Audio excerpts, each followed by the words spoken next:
L'infini se contemple indéfiniment. Ça se passe là-haut, par Eric Simon. La NASA vient de l'annoncer lors d'une conférence de presse dont elle a le secret, entre teasing, emphase et buzz. La sonde Cassini, lors de son dernier survol d'Encelade autour de Saturne, a trouvé des molécules de dihydrogène dans les panaches du pôle sud, où elle devait plonger pour traverser les geysers et tenter d'en analyser la composition.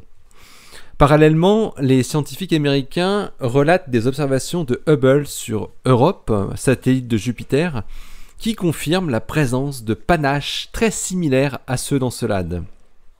C'est au cours du 21e et dernier survol d'Encelade, le 28 octobre 2015, que Cassini est passé à seulement 48 km de la surface du pôle sud d'Encelade, là même où des panaches d'eau chaude s'échappent de la croûte fissurée.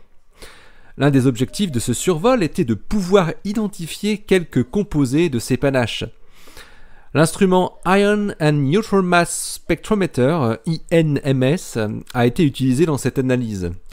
Les scientifiques américains du Southwest Research Institute, le SWRI à San Antonio, ont annoncé que leur spectromètre a mis en évidence la présence de molécules de dihydrogène, H2, au sein des panaches.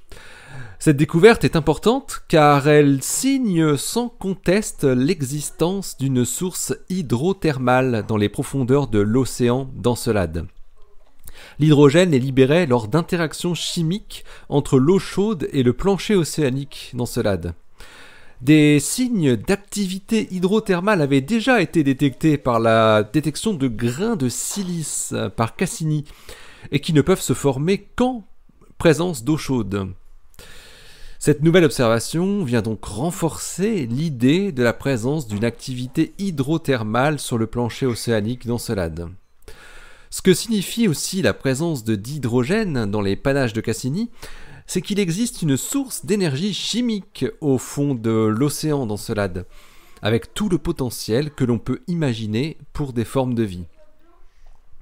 Le fait que Hubble confirme la présence de panaches d'eau sur Europe, très similaire à ceux observés bien plus en détail sur Encelade, est une belle aubaine pour la NASA, dont la prochaine mission est justement dédiée à l'exploration de Europe et non d'Encelade.